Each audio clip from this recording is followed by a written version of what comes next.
জনাব আল্লামা দেলোয়ার হোসেন সাঈদী।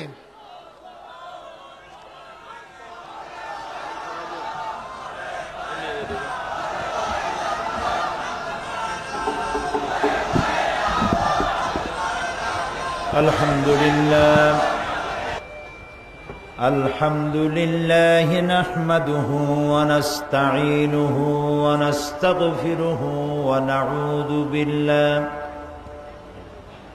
ونعوذ بالله من شرور أنفسنا ومن سيئات أعمالنا من يهد الله فلا مضل له ومن يضلل فلا هادي له ونشهد أن لا إله إلا الله وحده لا شريك له ونشهد أن سيدنا وحبيبنا ومولانا محمدا عبده ورسوله الذي أرسله بالحق بشيرا ونذيرا وداعيا إلى الله بإذنه وسراجا منيرا فقد قال الله تعالى في كلامه المجيد وفرقانه الحميد أعوذ بالله من الشيطان الرجيم بسم الله الرحمن الرحيم إن الله وملائكته يصلون على النبي يا أيها الذين آمنوا صلوا عليه وسلموا تسليما اللهم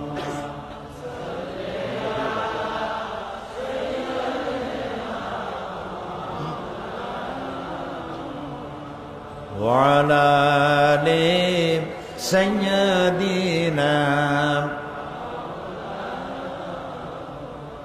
প্রাণ খুলে মোহব্বতের সাথে পড়েন আল্লাহুম্মা সাল্লি আলা সাইয়্যিদিনা মাওলানা মুহাম্মদ ওয়া আলা আলি সাইয়্যিদিনা مولانا محمد بلغ العلا بكماله كشف الدجى بجماله سند جميع خصاله صلوا عليه मुझे कुछ मिले या न मिले मुहम्मद मिले यानी वो शई जिससे अल्लाह मिले बलगल उला बिकमालिही कशफद दुजा बिजमालिही حسنت جميع خصاله صلوا عليه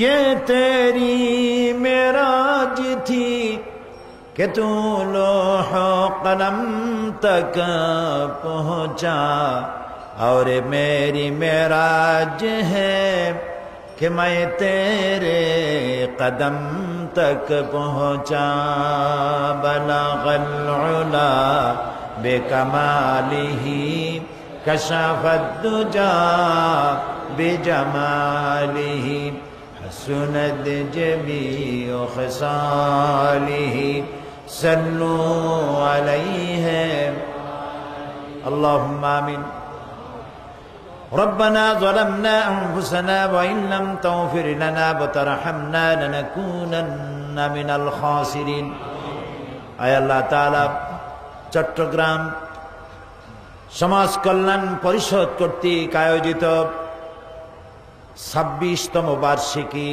5 দিন ব্যাপী তাফসীরুল কোরআনের মাহফিলের আজ দ্বিতীয় দিনে কয়েকবার দুরূদ ও সালাম পড়ে তোমার দরবারে হাত তুলেছি। মেহেরবানি করে আমাদের জিন্দেগির গুনাহ খাতাকে মাফ করে দাও।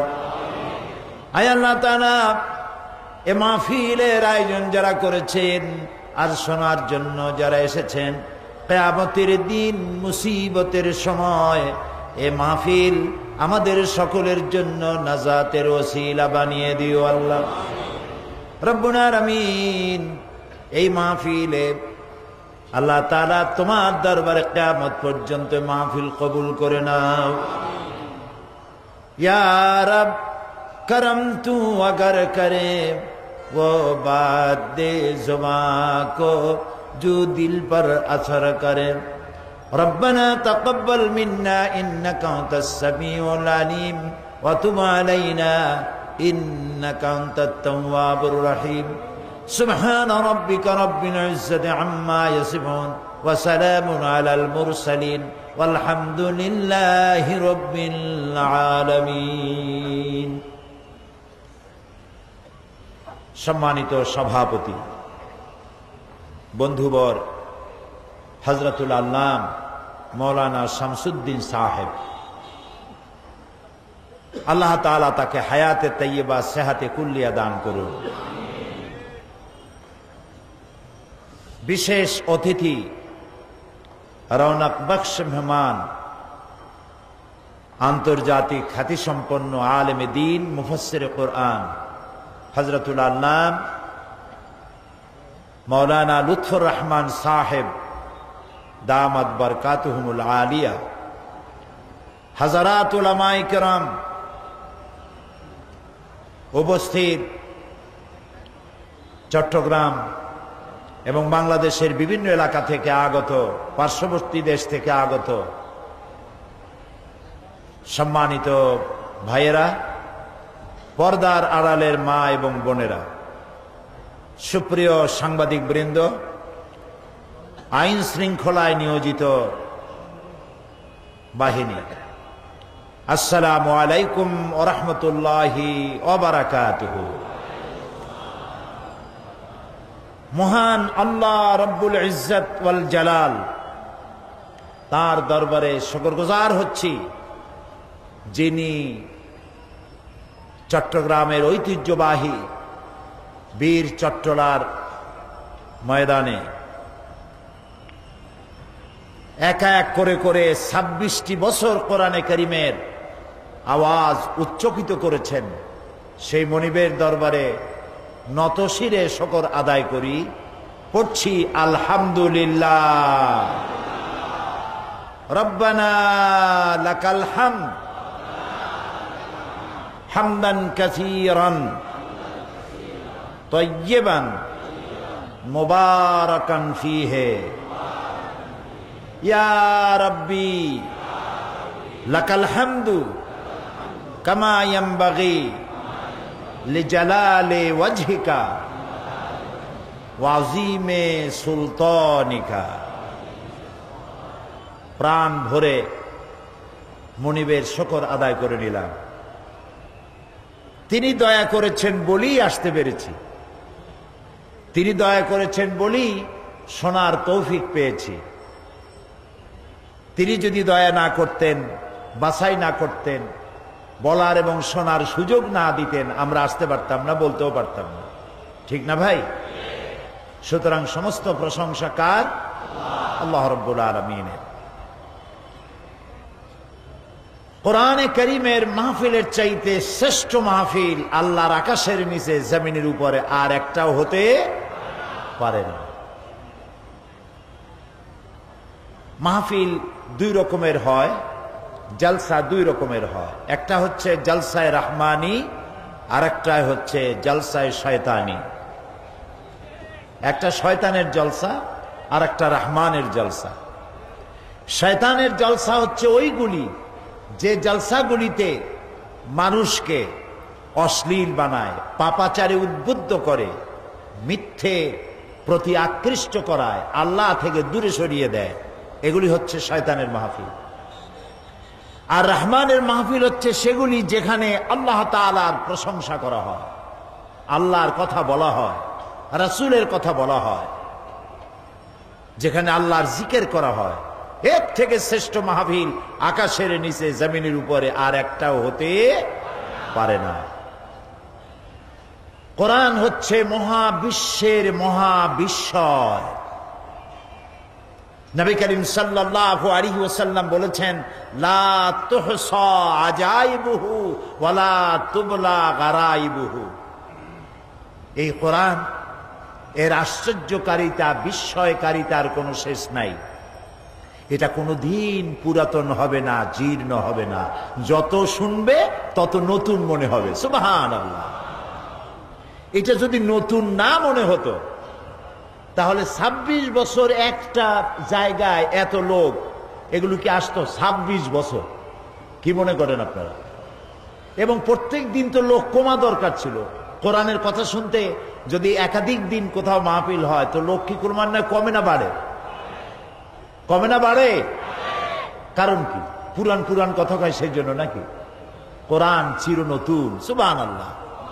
শোনা কথা আরো একবার যদি শোনে, আরো 10 বার শোনে, তারপরেও মোহাব্বত বাড়ে। সুবহানাল্লাহ। এর নাম হচ্ছে কোরআন। এটা বিজ্ঞানের মহা উৎস।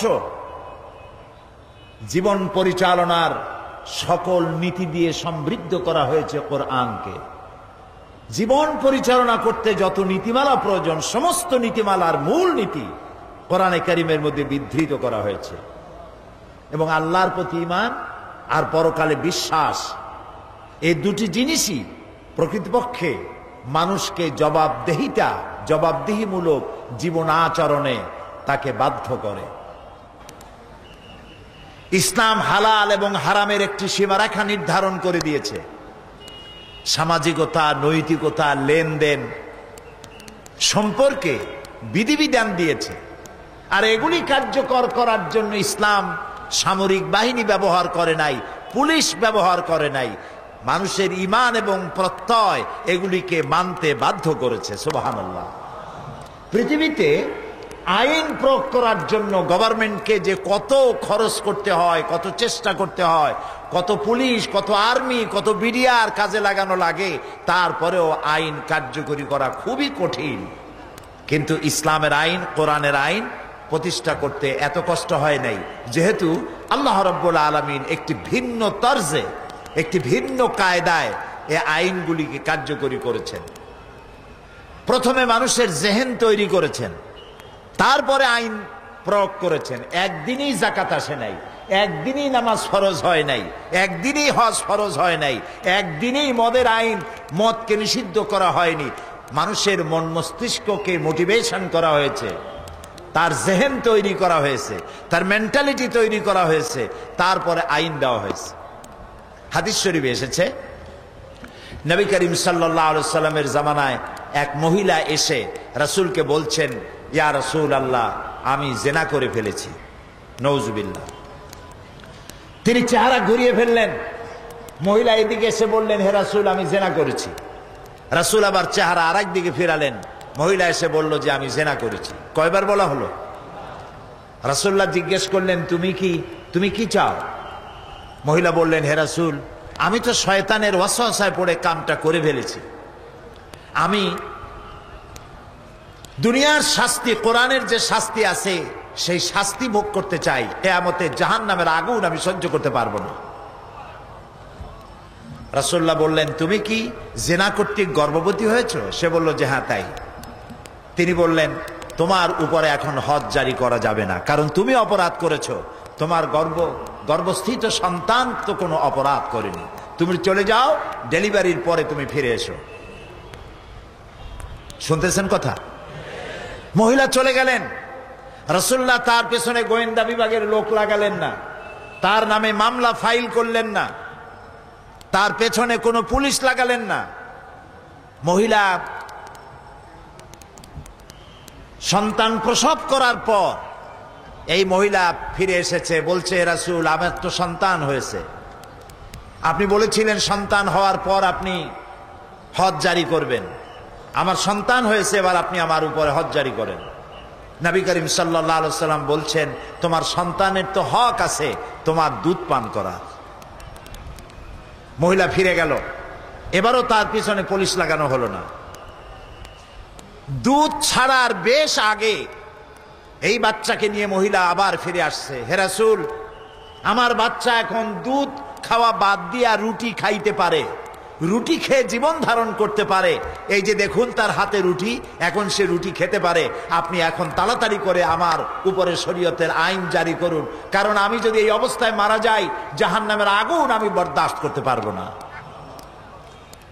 রাসূলুল্লাহ হুকুম করলেন এই সন্তানের দায়িত্ব কাউকে নিতে, এবং এই মহিলাকে নিয়ে মরুভূমিতে আবক্ষ মাটির নিচে গেড়ে দিয়ে তাকে রজম করার জন্য বললেন। চতুর্দিক থেকে পাথর নিক্ষিপ্ত হতে লাগলো, এবং পাথরের আঘাতে এই মহিলার কিছুটা রক্ত ছিটকে এসে কারো কারো গায়ে পড়ল। সাহাবায়ে কেরামদের কেউ কেউ মহিলাকে ভৎসনা করলেন। নবী করিম সাল্লাল্লাহু আলাইহি ওয়াসাল্লাম বললেন, শোনো সাহাবী, এই মহিলাকে ভৎসনা করো না, তার তওবাকে আল্লাহ রাব্বুল আলামিন এমন ভাবে কবুল করেছেন, তা যদি মদিনার সমস্ত গুনাহগারদেরকে মাফ করার জন্য ভাগ করে দেওয়া হয়, সব লোককে মাফ করে দেওয়ার জন্য তা যথেষ্ট হয়ে যাবে।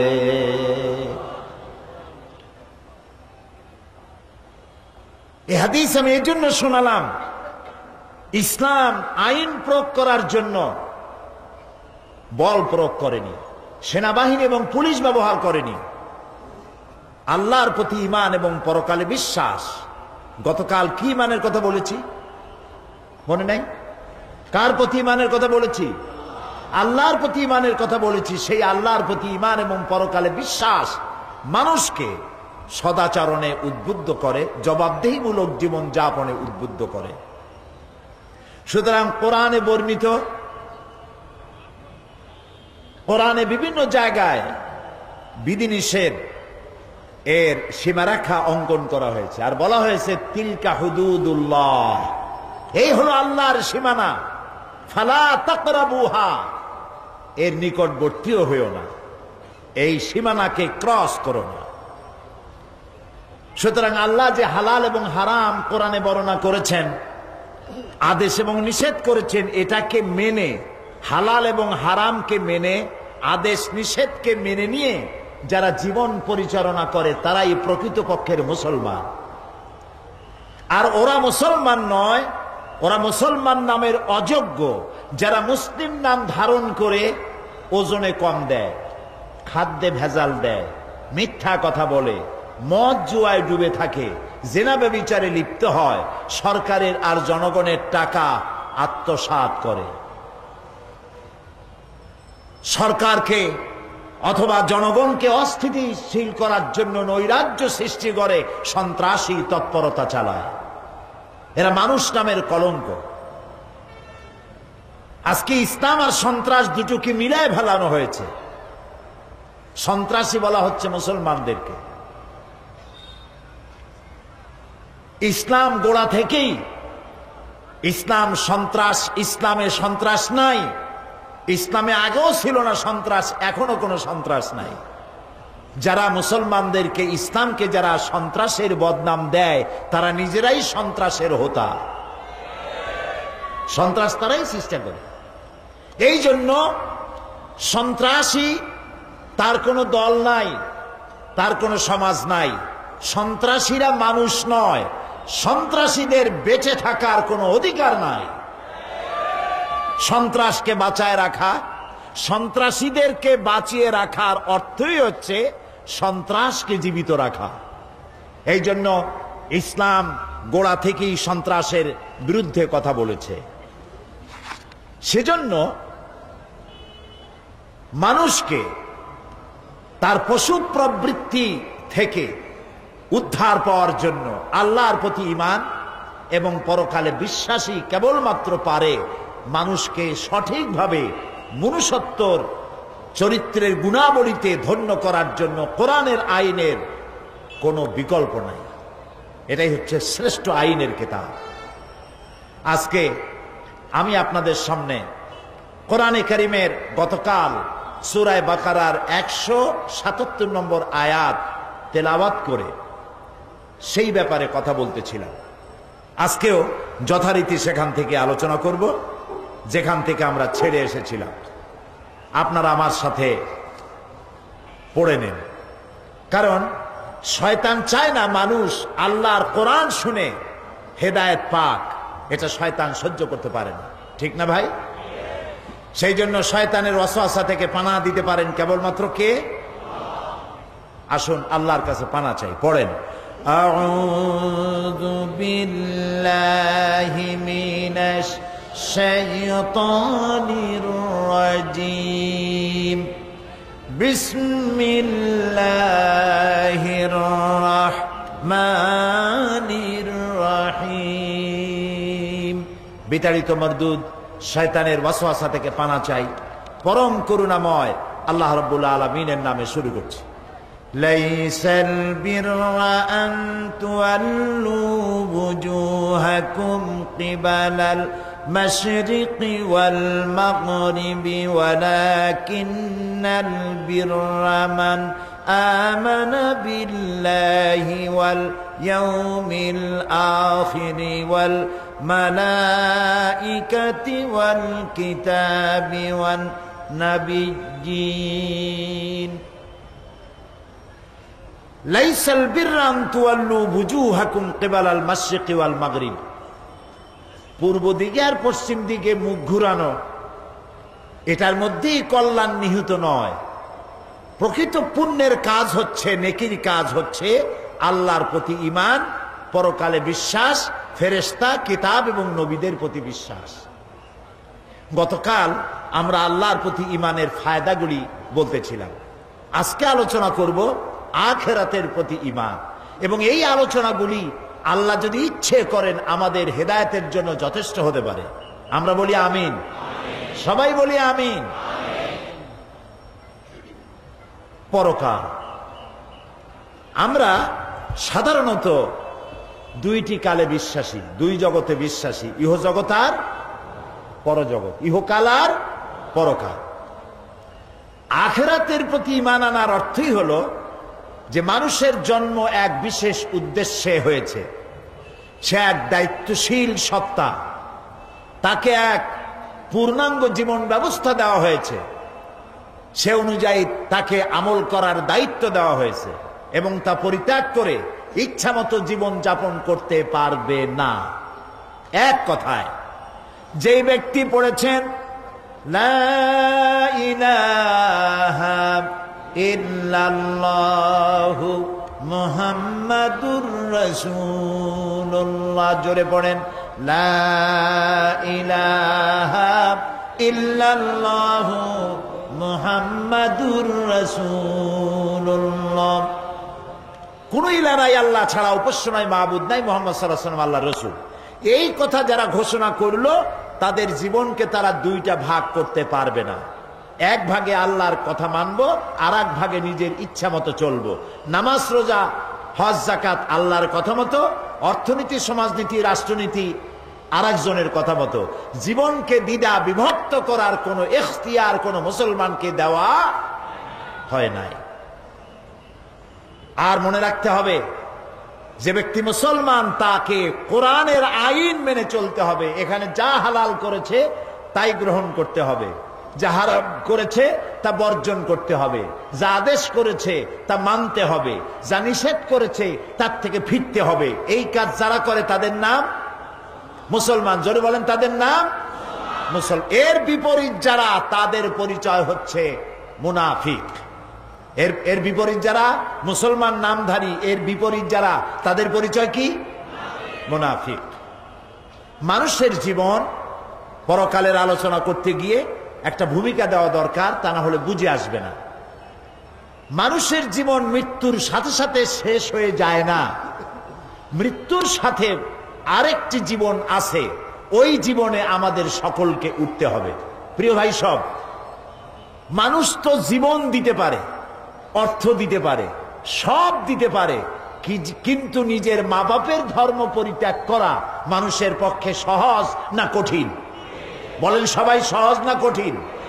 নবী করিম সাল্লাল্লাহু আলাইহি ওয়াসাল্লাম যখন ইসলামের দাওয়াত দিলেন, তখন কাফেরেরা নিজেদের বাপ মায়ের 14 গোষ্ঠীর ধর্ম পরিত্যাগ করে ইসলামে এসেছিলেন।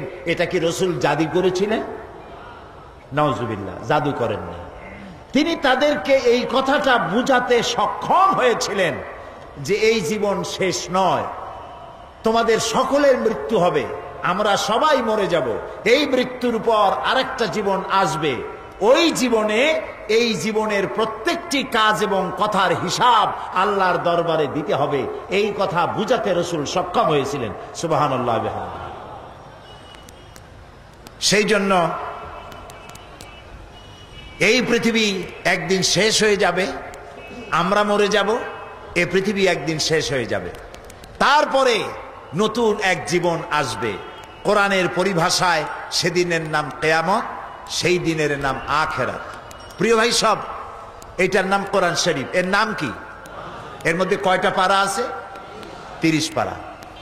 30 পারা কোরআন শরীফের ভেতরে আল্লাহ তাআলা পরকালের জীবন সম্পর্কিত যত কথা বলেছেন, যেমন মৃত্যু, কবর, হাসর, মিজান, সিরাত, শাফাত, জাহান্নাম, জান্নাত, অর্থাৎ পরকাল সম্পর্কিত যত কথা আল্লাহ কোরআন শরীফে বলেছেন, তা সব যদি এক জায়গায় করা হয় তাহলে 10 পারা কোরআন শরীফের সমান হবে।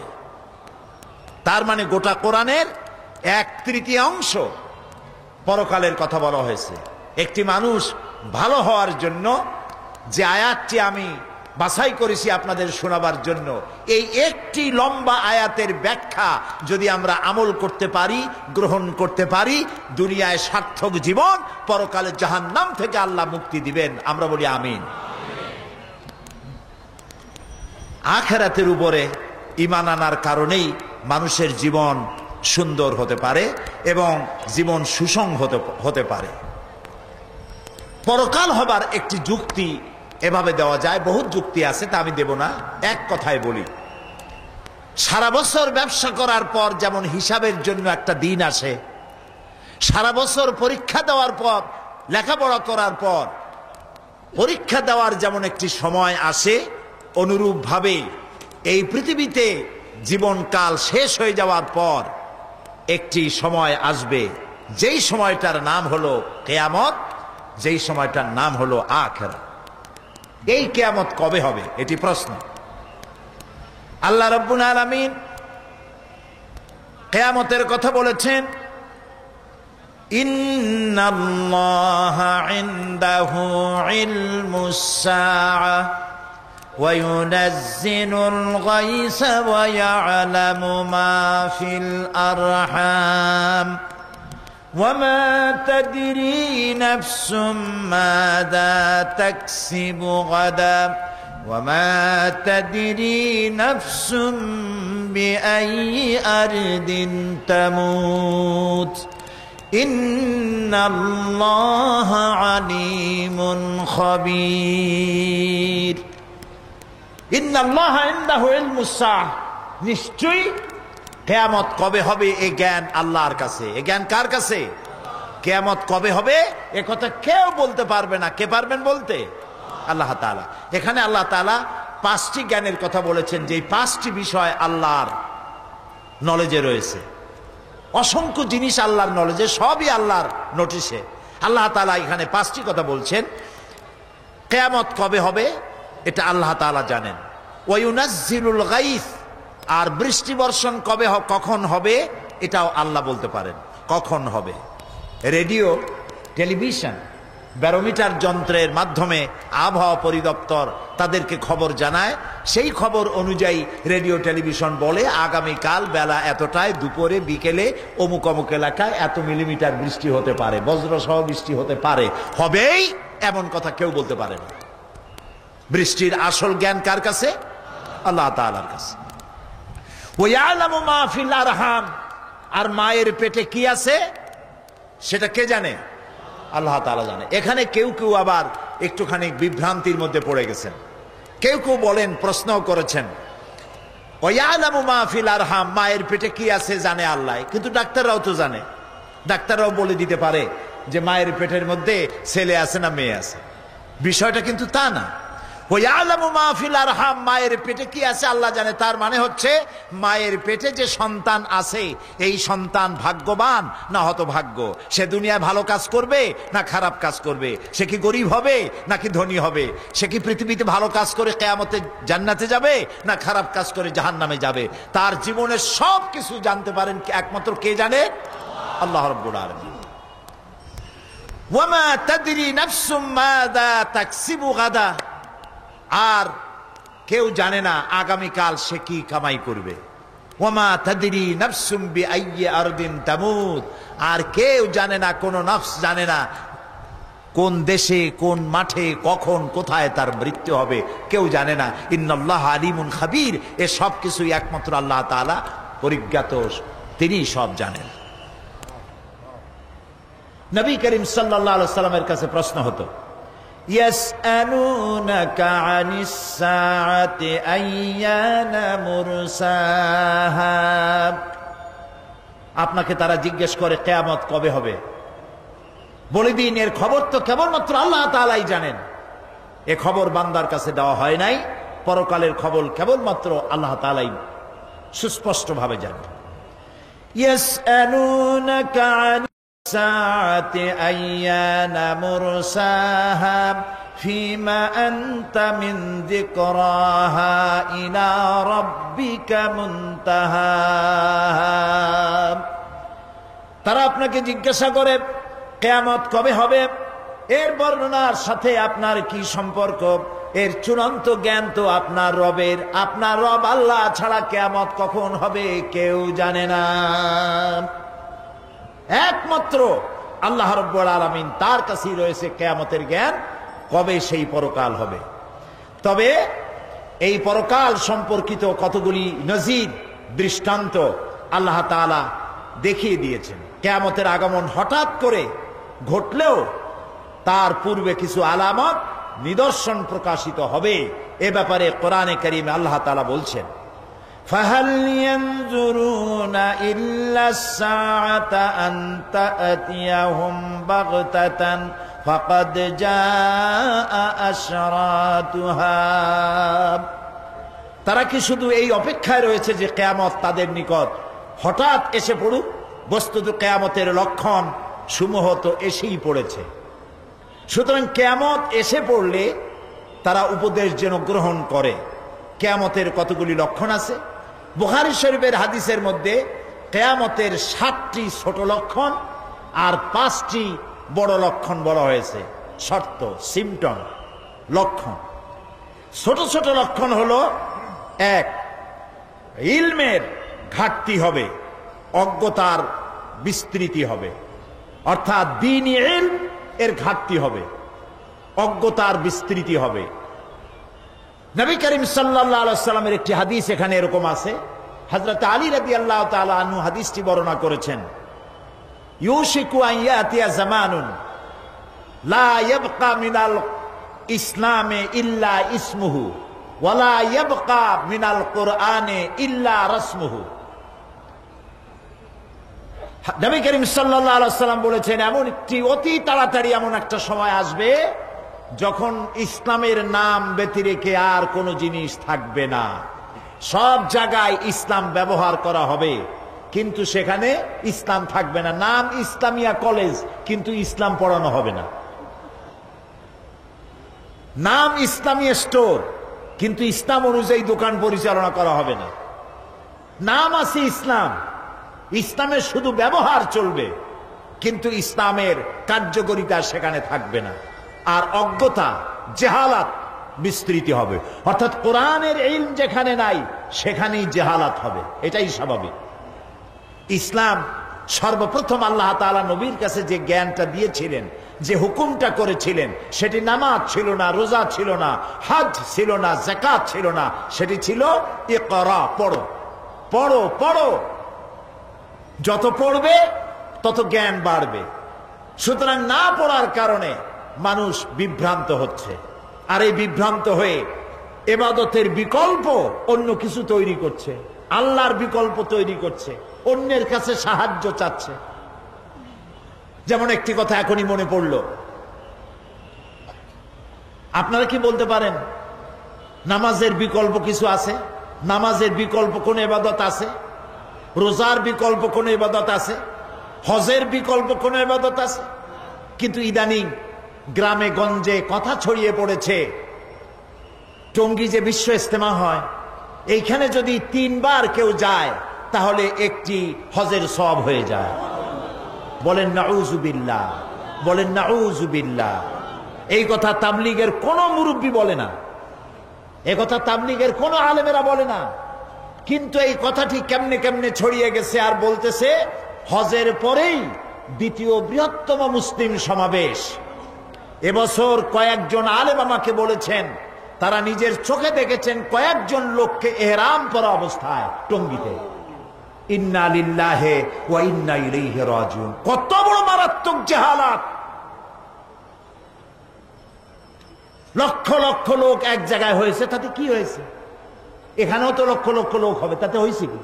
প্যারেড ময়দান কি দোয়া কবুলের জায়গা? এখানে কবুল হইতেও পারে, নাও হইতে পারে। আরাফাতের সাথে তুলনা করা,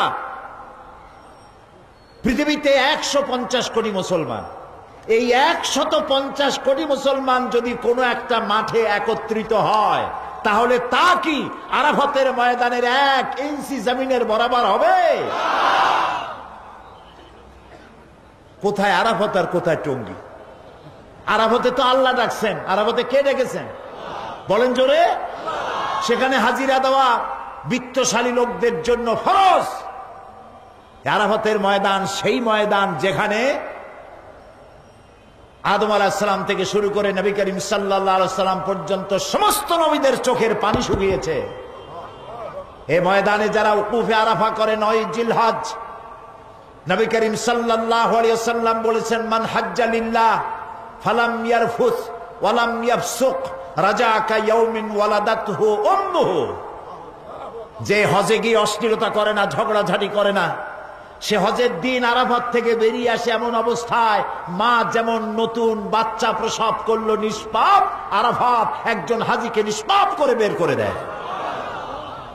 রাসূলুল্লাহ আর বলেছেন আল হাজ্জুল মাবরুর লাইসা লাহুল জাযাউ ইল্লাল জান্নাহ। একটি কবুল হজের পুরস্কার আল্লাহর কাছে বেহেশত ছাড়া আর কিছুই নেই। কত বড় জেহালাত, কত বড় জেহালাত! পত্রিকাগুলো, মিডিয়াগুলো সমানে বলতে থাকে 40 লক্ষ লোক হয়েছে। আপনি কি গুনছেন গিয়ে 40 লক্ষ লোক হয়েছে? ওই মাঠটা কতটুকু, আশেপাশের রাস্তা কতটুকু? এই সব কথা বলে ইসলামের বিকল্প, আল্লাহর দেওয়া বিধানের বিকল্প ইবাদত জাহালাত তৈরি করে, অজ্ঞতা প্রসূত। সুতরাং এই অজ্ঞতা প্রসূত এই সব অপপ্রচার থেকে আল্লাহ তাআলা আমাদেরকে হেফাজত করুন, আমরা বলি আমিন। কখনো এই কথা বলবেন না। হ্যাঁ, লক্ষ লক্ষ লোক একত্রিত হয়েছে, দোয়া করতেছেন, আল্লাহ ইচ্ছা করলে কবুল করতে পারেন, নাও করতে পারেন, তার ইচ্ছা। কিন্তু এইটাকে কোন অবস্থাতেই আরাফাতের পরে মুসলমানদের দ্বিতীয় বৃহত্তম সমাবেশ কেন বলেন এই সব কথা? হজের সাথে আরাফাতের সাথে তুলনা করা মহা বেয়াদবি। এই ধরনের বেয়াদবি শব্দ কোন মুসলমানের উচ্চারণ করা উচিত নয়। নামাজ নাই, রোজা নাই, টঙ্গীর দিন হাজির হইয়া দোয়া করলেন, আমিন আমিন বললেন, আর মোনাজাত হইল উর্দুতে, ভালোই কইল কি মন্দই কইল, আমিন আমিন শুনতে করতে থাকলাম, বুঝলাম না কিছুই। আল্লাহ রহম করুক, জোরে কোন আমিন। কাজী আমার কথা নিশ্চয়ই বুঝতে পেরেছেন। আমি কিন্তু তাবলীগী জামাতকে কোনো কটাক্ষ করি নাই, আমরা তাদের বিরুদ্ধে কথা বলি না, আমরা এটাকে মোবাইল স্কুল মনে করি। কিন্তু এই জাতীয় কথাবার্তা বলা এবং 3 বার গেলে 1 হজ অথবা গরিবের হজ, এই জাতীয় চিন্তা করা জাহালাত, দোয়া কবুল হবে গেলেই সেখানে বিশ্বাস করাও সঠিক নয়। আল্লাহ এখানের দোয়া কবুল করতে বাধ্য নন, এটা তার ইচ্ছা।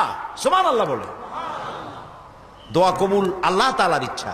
সেই জন্য কিয়ামতের এটি লক্ষণ যে ইলমের ঘাটতি হবে, অজ্ঞতার বিস্তৃতি ঘটবে, ফিতনা ফাসাদ ও বিশৃঙ্খলার বিস্তৃতি লাভ করবে। এগুলি হচ্ছে কিনা? ফিতনা ফাসাদ বাড়তেছে কিনা? অশান্তি বিশৃঙ্খলা বাড়তেছে কিনা? সমানে বাড়তেছে। অন্যায় অশ্লীলতার ছড়াছড়ি হবে, হত্যাকাণ্ড এবং ভূমিকম্পের আধিক্য হবে, মদ পান এবং ব্যভিচারের ছড়াছড়ি হবে।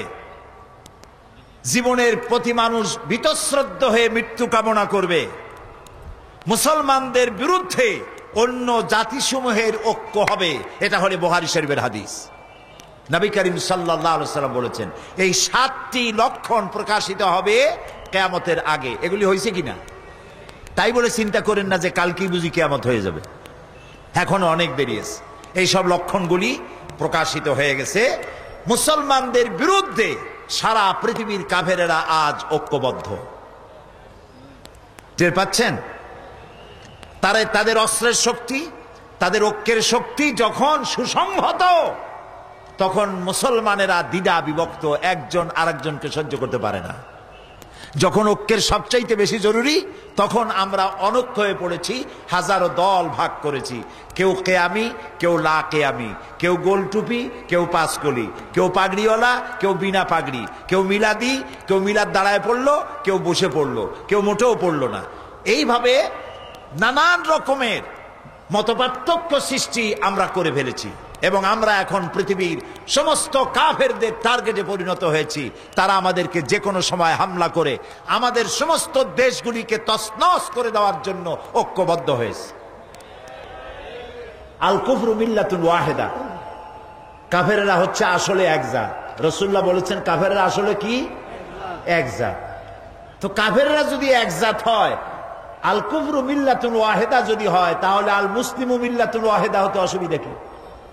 মুসলমানেরা একজাত হতে অসুবিধা কি?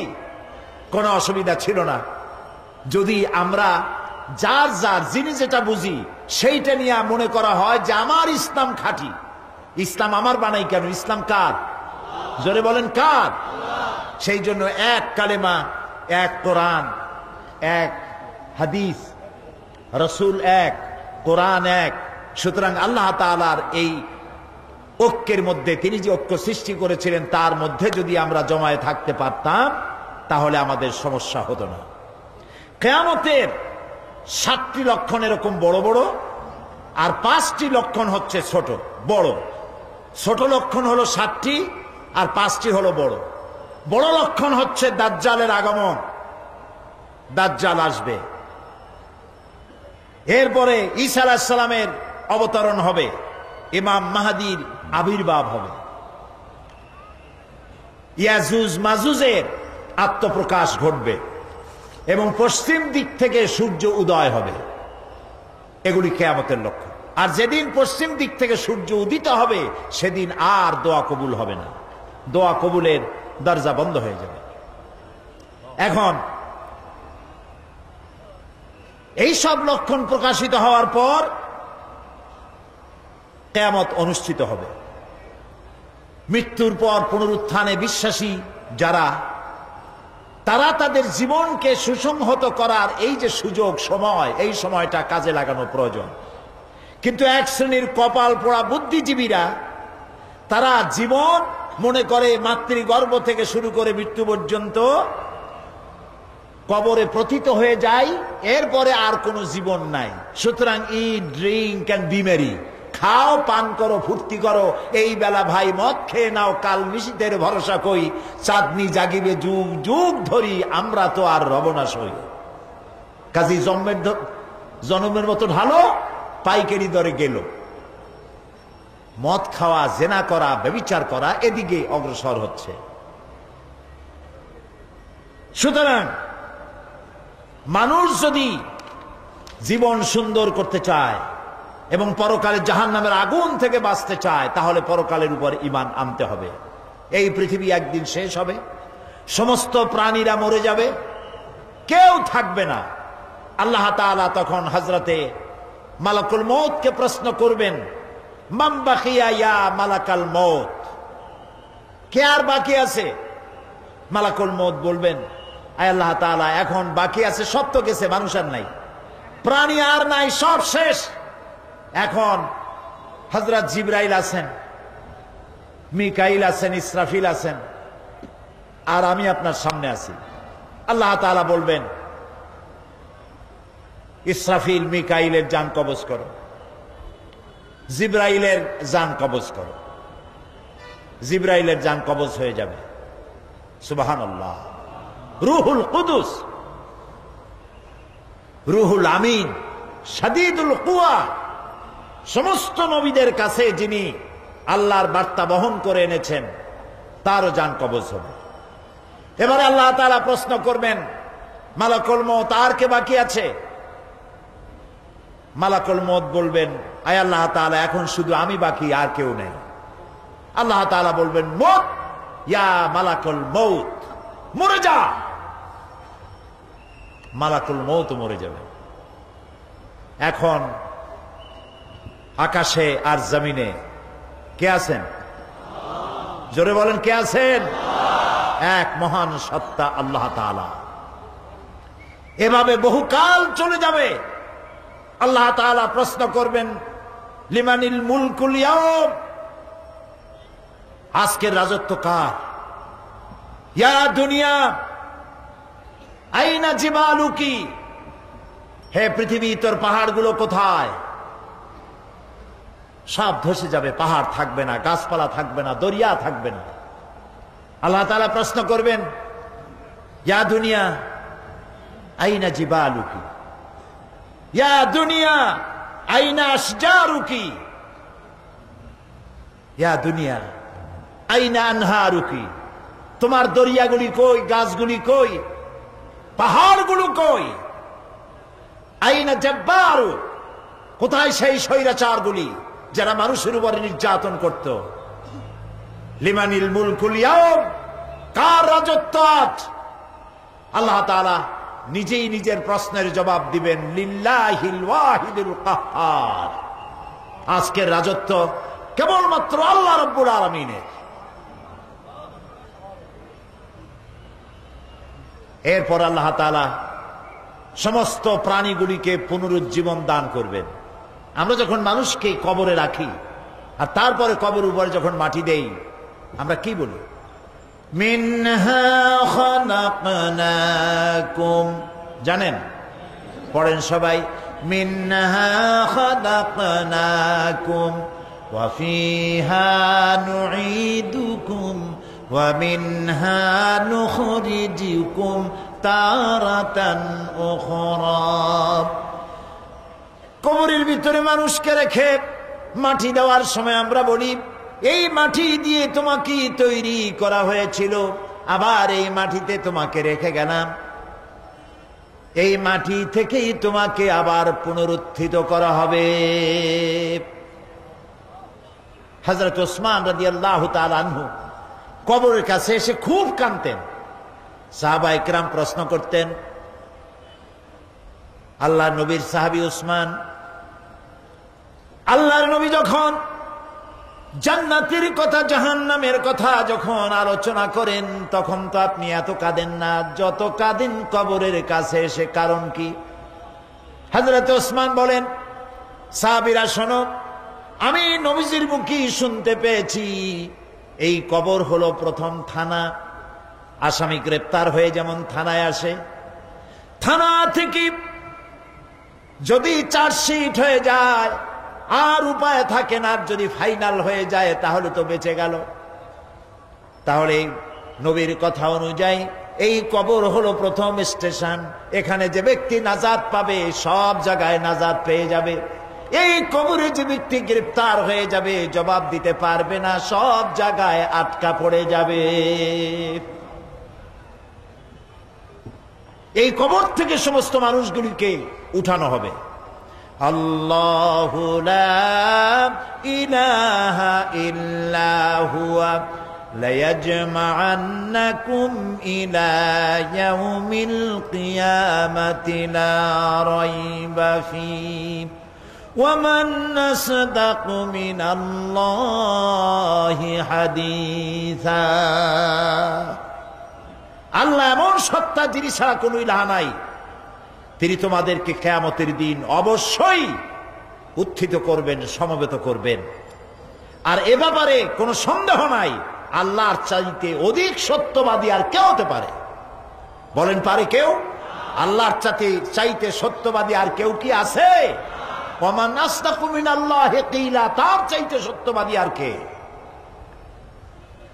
আল্লাহ তাআলা বলেন, কুল ইন্নাল আউয়ালিনা ওয়াল আখিরিনা লামাজমুউনা ইলা মিকাতি ইয়াউমিন মা'লুম।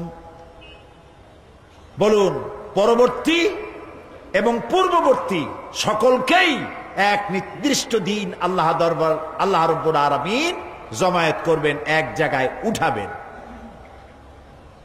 এরপরে আল্লাহ তাআলা বলেন, ওয়া মিন আয়াতিহি আন্নাকা তারাল আরদা খাশিআতান ফাইযা আনজালনা আলাইহাল মাআ ইহতাজ্জাত ওয়া রাবাত ইন্নাল্লাযী আহইয়াহা লামুহয়িল মাউতা ইন্নাহু আলা কুল্লি শাইইন কাদির। তার অন্যতম নিদর্শন হচ্ছে এই যে তুমি দেখতে পাও ভূমিকে আল্লাহ তাআলা উপুড় করে সৃষ্টি করেছেন, আর এতে বৃষ্টি দিয়ে শস্য শ্যামল এবং সজীব করে দেন আল্লাহ রাব্বুল আলামিন। তিনি ঊষর অনুর্বর জমিকে সঞ্জীবিত করেন বৃষ্টি দিয়ে, এবং তারপরে তিনি সমস্ত ফসলকে উদ্গত করেন, আর এইভাবে করে তিনি সমস্ত মৃত্যু প্রাণীকে কিয়ামতের দিন জিন্দা করবেন, এক জায়গায় উঠাবেন। ওয়া আন্নাস সাআতা আতিয়াতুন লা রাইবা ফিহা ওয়া আন্নাল্লাহা ইয়াবআসু মান ফিল কুবুর। কিয়ামত অবধারিত, এতে কোনো সন্দেহ নাই। আর কবরে যারা আছে তাদের সকলকেই পুনরুত্থিত করা হবে, আল্লাহর দরবারে উঠতেই হবে। আয়াহসাবুল ইনসানু আইয়ুতরাকা সুদা আলাম ইয়াকুন নুতফাতাম মিন মানিয়্যিন ইউমনা সুম্মা কানা আলাকাতান ফাখালাকা ফাসাওয়া ফাজআলা মিনহু আয-যাওজাইনি আয-যাকারা ওয়াল উনসা আলাইসা যালিকা বিকাদিরিন আলা আন ইউহইয়াল মাউতা। আল্লাহ তাআলা বলছেন, আয়াসাবুল ইনসানু আন ইউতরাকা সুদা, মানুষ কি ভেবেছে যে তাকে এমনি ছেড়ে দেওয়া হবে, তার কোনো হিসাব নেওয়া হবে না? আলাম ইয়াকুন নুতফাতাম মিন মানিয়্যিন ইউমনা, মানুষ কি এক ফোঁটা নিক্ষিপ্ত পানি ছিল না? সুম্মা কানা আলাকাতান, তারপরে তাকে রক্তপিণ্ড তৈরি করা হয়েছে। ফাখালাকা ফাসাওয়া, এরপরে তাকে সুগঠিত করা হয়েছে। ফাজআলা মিনহু আয-যাওজাইনি আয-যাকারা ওয়াল উনসা, এরপরে মায়ের পেটের ভিতরে এটাকে পুত্র সন্তান অথবা কন্যা সন্তানে পরিণত করা হয়েছে। এসব কে করেছেন? বলেন, কে করেছেন? আল্লাহ তাআলা বলেন, অন্ধকার জায়গার ভিতরে যে আল্লাহ রাব্বুল আলামিন এক ফোঁটা নাপাক পানি দিয়ে মানুষের এই সুন্দর আকার দিলেন, আকৃতি দিয়ে পুরুষ বানালেন, নারী বানালেন, আলাইসা যালিকা বিকাদিরিন আলা আন ইউহইয়াল মাউতা, সে আল্লাহর জন্য এটা কি সম্ভব নয় যে তিনি মৃত্যুর পরে তোমাকে আবার জিন্দা করবেন? এটা কি সম্ভব নয়? বলেন, সম্ভব নয়? অবশ্যই সম্ভব। পরকালে যারা বিশ্বাস করে না, সাধারণত বুদ্ধিজীবীরাই এই অবিশ্বাসী বেশি হয়। বুদ্ধিজীবী সব খারাপ তা আমি বলবো না, এক শ্রেণী তো ভালো আছেই, কিন্তু একটা বিরাট অংশ সাংঘাতিক খারাপ। শুধু নিজেই খারাপ না, অন্যদেরও খারাপ বানায়। আবার এগুলো দুর্ভাগ্যক্রমে, জাতির দুর্ভাগ্যক্রমে বিশ্ববিদ্যালয়গুলিতে চাকরি হয় এদের বেশি।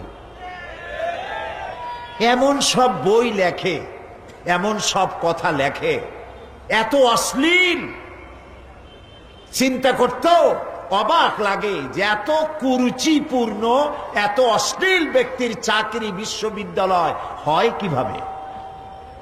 নিজে চরিত্রহীন এবং হাজারো মানুষকে চরিত্রহীন বানায়। আল্লাহরে বিশ্বাস করে না। আল্লাহ আছেন কিনা এখন টের পাইতেছে নাকি? কি বলেন, টের পাচ্ছে কিনা? এখন খুব টের পাচ্ছে। এখন আল্লাহর কত মেহেরবানি, শয়তান যদি দেশে মরতো সর্বনাশ হয়ে যেত। আল্লাহর কত দয়া। তাও আবার মৌলবাদীদের উপর দোষ দিতে চেষ্টা করছে। কয় যে অমুক দেশে যখন গেছে, হোটেলে যখন উঠছে, তারপরে দেখা গেল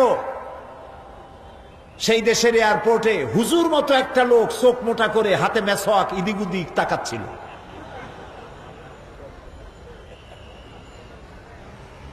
যত দোষ নন্দ ঘোষ।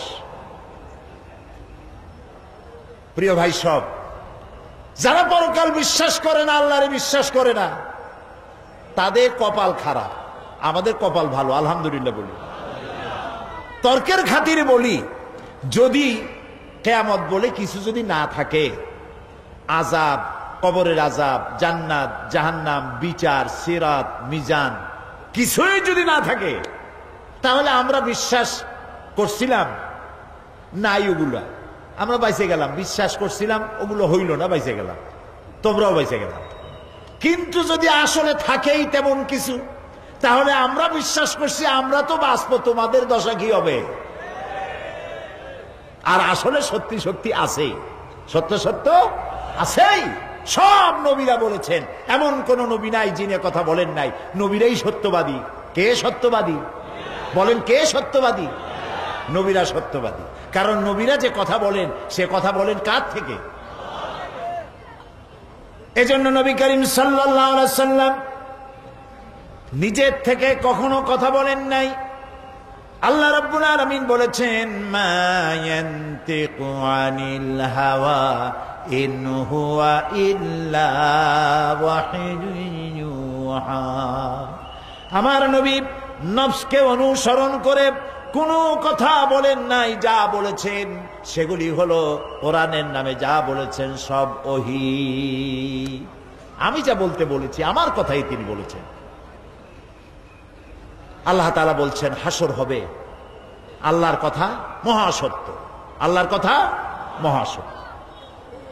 হাসরের সত্যতা সম্পর্কে আল্লাহ রাব্বুল আলামিন বলেন, ইয়াউমা নাহশুরুল মুত্তাকিনা ইলার রাহমানি ওয়াফদা ওয়া নাসুকুল মুজরিমিনা ইলা জাহান্নামা বিরদা। সেদিন দয়াময় কাছে আল্লাহ রাব্বুল আলামিনের কাছে পুণ্যবান মানুষগুলি অতিথিরূপী গৃহীত হবে, আর পাপীদেরকে দলে দলে তৃষ্ণার্ত অবস্থায় জাহান্নামের দিকে ঠেলে দেওয়া হবে। কোরআন শরীফে অন্তত 10 পারার মতো হবে যদি এসব কথাগুলি এক জায়গায় করা হয়। আল্লাহ তাআলা বলছেন, ওয়া মান ইয়াহদিল্লাহু ফাহুয়াল মুহতাদ ওয়া মান ইউদ্লিল ফালান তাজিদ লাহুম আউলিয়া মিন দুনিহি ওয়া নাহশুরুহুম ইয়াওমাল কিয়ামাতি আলা ওয়ুজুহিহিম উমিয়ান ওয়া বুকমান ওয়া সুম্মা মাওয়াহুম জাহান্নাম। আল্লাহ যাকে পথ প্রদর্শন করেন সেই তো সঠিক পথ প্রাপ্ত, এবং আল্লাহ যাকে পথভ্রষ্ট করেন তাকে আল্লাহ ছাড়া কেউ সাহায্যকারী নাই। এই জন্য হেদায়েতের মালিক কে? জোরে বলুন। নবীরাও হেদায়েত করতে পারেন না। হেদায়েতের মালিক কে? আল্লাহ তাআলা বলেছেন, নবী আমার, ইন্নাকা লা তাহদি মান আহবাবতা, আপনি যাকে পছন্দ করেন হেদায়েত আপনি দিতে পারবেন না। হেদায়েতের মালিক হচ্ছি আমি আল্লাহ রাব্বুল আলামিন। এই জন্য আল্লাহ তাআলা হেদায়েতের জন্য, হেদায়েত পাওয়ার জন্য কোরআনে কারীমে সূরা ফাতিহার মধ্যে আমাদেরকে শিখায় দিয়েছেন। প্রত্যেক নামাজের প্রতি রাকাতে আমরা পড়েন আমার সাথে, ইহদিনাস সিরাতাল মুস্তাকিম সিরাতাল্লাযীনা আন'আমতা আলাইহিম গায়রিল মাগদুবি আলাইহিম ওয়ালা দাল্লিন। ইহদিনাস সিরাতাল মুস্তাকিম। আল্লাহ তুমি আমাকে সরল, সঠিক, সহজ রাস্তা দেখাও। হেদায়েত চাচ্ছি আমরা। হেদায়েত পাওয়া যত কঠিন, হেদায়েতের উপরে টিকে থাকা তার থেকেও বেশি কঠিন। এই জন্য আল্লাহ রব্বুল আলামিন আমাদেরকে হেদায়েতের উপরে টিকে থাকার জন্য একটা দোয়া শিখাই দিয়েছেন। পড়েন আমার সাথে, রব্বানা লা তুজিগ কুলুবানা বা'দা ইয হাদাইতানা ওয়া হাব লানা মিন লাদুনকা রাহমাতান ইন্নাকা আনতাল ওয়াহ্হাব। রব্বানা, আয় আমার প্রভু, লা তুজিগ কুলুবানা, তুমি আমার দিলটাকে বিগড়ে দিও না, বা'দা ইয হাদাইতানা, যখন তুমি আমারে হেদায়েত দিছো তখন হেদায়েতের রাস্তা থেকে তুমি আমাকে বিগড়ায় দিও না। কত আলেম, কত বুজুর্গ, কত ব্যক্তি ইসলামের উপরে ছিল, বাপ ইসলামের উপরে ছিল, নিজ ইসলামের উপরে ছিল, কিন্তু শয়তানের ওয়াসওয়াসায় বিগড়ে গেল। আছে না এমন অনেক? আছে না?